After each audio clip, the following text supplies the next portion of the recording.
प्रयागराज से महाकुंभ को लेकर इस वक्त की बड़ी खबर। प्रयागराज के महाकुंभ से इस वक्त की बड़ी खबर आ रही है। सुरक्षा की दृष्टि से भारी पुलिस बल तैनात। मुख्यमंत्री योगी आदित्यनाथ स्वयं रख रहे हैं निगरानी। लाखों की संख्या में श्रद्धालु पहुंचे कुंभ के मेले में। उत्तर प्रदेश के प्रयागराज से इस वक्त की बड़ी खबर। महाकुंभ के महाआयोजन की हुई शुरुआत। 13 जनवरी से 26 फरवरी तक होगा महाआयोजन। सुरक्षा की दृष्टि से भारी पुलिस बल तैनात। मुख्यमंत्री योगी आदित्यनाथ स्वयं रख रहे हैं निगरानी। लाखों की संख्या में श्रद्धालु पहुंचे कुंभ के मेले में।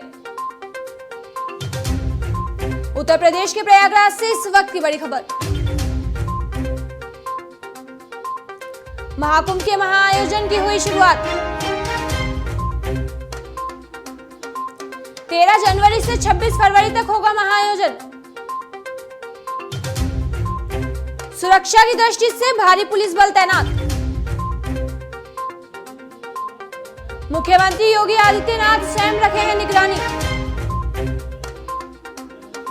लाखों की संख्या में श्रद्धालु पहुंचे कुंभ के मेले में। उत्तर प्रदेश के प्रयागराज से इस वक्त की बड़ी खबर। महाकुंभ के महाआयोजन की हुई शुरुआत। Exclusive visuals.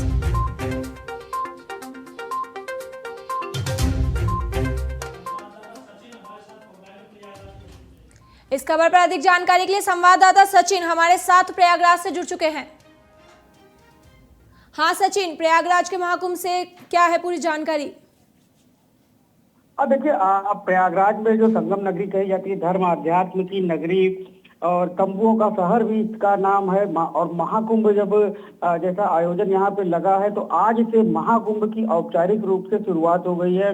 और आज महाकुंभ का पहला स्नान पर्व है, जो पौष पूर्णिमा का ये स्नान है। आज के दिन से जो महाकुंभ में का लाखों लोग यहाँ पे कल्पवास करेंगे, उनके कल्पवास की आज से शुरुआत हो गई है। आज जो पौष पूर्णिमा के दिन जो कल्पवासी होते हैं, वो गंगा में अलग अलग घाटों पर और त्रिवेणी संगम पर पहुंचकर वहां पर स्नान कर रहे हैं। और स्नान के साथ ही दान और जप तप करके, और वो आज से जो कल्पवासी होते हैं वो संकल्प लेंगे। और इसी संकल्प के साथ उनका जो कल्पवास का व्रत होता है, 1 महीने तक जो चलेगा, वो शुरू हो जाता है। और आपको बताएं कि आज पौष पूर्णिमा के स्नान के बाद मंगलवार को यहाँ पर पहला शाही स्नान होगा, जिसका सभी को इंतजार है। और 12 साल बाद जो ये महाकुंभ लग रहा है, जो साधु संत हैं, अखाड़े हैं, उनको इस दिन का बेसब्री से इंतजार रहता है। और 12 सालों के बाद ये मौका आया है कि कल जो साधु संत हैं वो शाही स्नान करने जाएंगे। और आपको पता है कि जो शाही स्नान है, इसको लेकर भी अखाड़ों ने जो नाम था शाही शब्द, उस पर उनको ऐतराज था। और उसके बाद से शाही स्नान को अखाड़ों ने अमृत स्नान, देवत्व स्नान की नाम दे दिया है। तो जो शाही स्नान है, अब वो अमृत स्नान कहा जाएगा। और जो अखाड़े हैं वो पूरा जो 13 अखाड़े हैं वो अपने अपने अखाड़ों से निकलेंगे मंगलवार को सुबह, और जो शाही स्नान करने के लिए संगम पर जाएंगे, अमृत स्नान करेंगे। जो मान्यता है कि जो महाकुंभ मेला होता है, उसमें जो मकर संक्रांति का दिन है, जो महाकुंभ का आयोजन अमृत की वजह से, कि जो 4 जगह अमृत की बूंदें गिरी थी, समुद्र मंथन हुआ था, जो उसमें से अमृत निकला था, वो अमृत 4 जगह पे गिरा हुआ था, जिसमें से प्रयागराज, हरिद्वार, नासिक और उज्जैन, इन 4 जगहों पर महाकुंभ का आयोजन होता है। और उसमें हरिद्वार और प्रयागराज में अर्धकुंभ भी लगता है। लेकिन जो प्रयागराज में ये आज से शुरू हुआ है महाकुंभ, इसमें कल पहला स्नान होगा मंगलवार को। तो जो मकर संक्रांति का पहला स्नान होगा, उस दिन अमृत स्नान करने के लिए 13 अखाड़े अपनी अपनी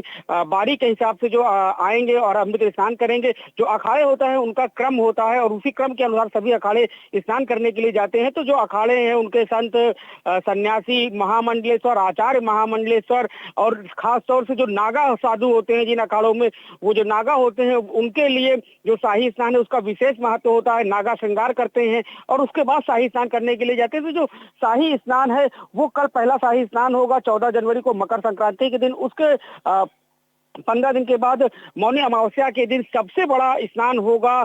जो मौनी अमावस्या के स्नान पर्व होगा वो सबसे बड़ा स्नान पर्व माना जाता है और उस दिन 13 अखाड़ों के साथ ही प्रयागराज में देश दुनिया के लोग आएंगे यहाँ पर डुबकी लगाने के लिए। गंगा यमुना का जो और सरस्वती का जो त्रिवेणी संगम है, उस त्रिवेणी संगम में स्नान करने के लिए, डुबकी लगाने के लिए, पुण्य अर्जित करने के लिए, जो अमृत का काल कहा जाता है, उस समय पर आकर लोग यहाँ पे स्नान करने के लिए आएंगे। और ऐसी मान्यता है कि जो महाकुंभ का मौनी अमावस्या है वो उस दिन स्नान करने से जो नागा सन्यासी हैं वो मोक्ष की कामना के साथ, जो साधु संत होते हैं वो उसके लिए स्नान करते हैं। जो घर परिवार के लोग होते हैं वो अपने घर में सुख शांति समृद्धि, परिवार में खुशी के लिए यहाँ पर आते हैं, गंगा मैया से आशीर्वाद मांगते हैं और उसके लिए स्नान करते हैं। और इसी तरह से बसंत पंचमी का तीसरा अमृत स्नान, शाही स्नान होगा और उसके बाद जो अखाड़े हैं उनका महाकुंभ क्षेत्र से प्रस्थान होगा। और जबकि जो 1 महीने तक कल्पवास करने के लिए यहाँ पर आए हुए जो कल्पवासी होते हैं वो 12 फरवरी तक यहाँ पर रहेंगे और प्रतिदिन सुबह शाम गंगा स्नान करने के लिए जाएंगे और उनका जो कल्पवास है वो 1 महीने तक चलेगा। उसके बाद 26 फरवरी को यहाँ पर महाशिवरात्रि का स्नान पर्व होगा और उसके बाद महाकुंभ की समाप्ति होगी। तो आज से जो ये महाकुंभ की शुरुआत हुई है 13 जनवरी से, वो 26 फरवरी तक लगातार चलेगी। और इन 1.5 महीने के लगभग जो समय है इसमें यहाँ पर 40 करोड़ से 45 करोड़ तक लोगों के आने का अनुमान है, श्रद्धालुओं के आने का अनुमान है। उसको लेकर उत्तर प्रदेश सरकार ने जो तैयारियां की है, माघ मेला जो प्रयागराज मेला प्राधिकरण उसने जो तैयारियां की हैं, प्रधानमंत्री खुद यहाँ की तैयारियों को देखने के लिए आए थे। मुख्यमंत्री योगी आदित्यनाथ 1 महीने में कई बार यहाँ पर आ चुके, हर हफ्ते उन्होंने आकर यहाँ पर तैयारियों को देखा, परखा और उसको समय से पूरा कराने का प्रयास किया है। सुरक्षा की चाक चौबंद बात करें तो यहाँ पे सुरक्षा की चाक चौबंद व्यवस्था की गई है। जल थल नभ तीनों तरफ से सुरक्षा का इंतजाम किया गया है, कहीं से किसी तरह की कोई चूक ना हो उसके लिए यहाँ पर जो मेले क्षेत्र में आने वाले लोग हो उनकी 7 स्तरों पर चेकिंग की जाएगी और अलग अलग जगह पर चेकिंग करने के बाद तब उनको मेले में आने दिया जाएगा, जिससे कि किसी भी तरह की अप्रिय घटना न हो। और जो पूरा महाकुंभ मेला क्षेत्र है वो वहां पर सुरक्षा का इंतजाम इस तरह का किया गया है कि परिंदा भी पर न मार सके।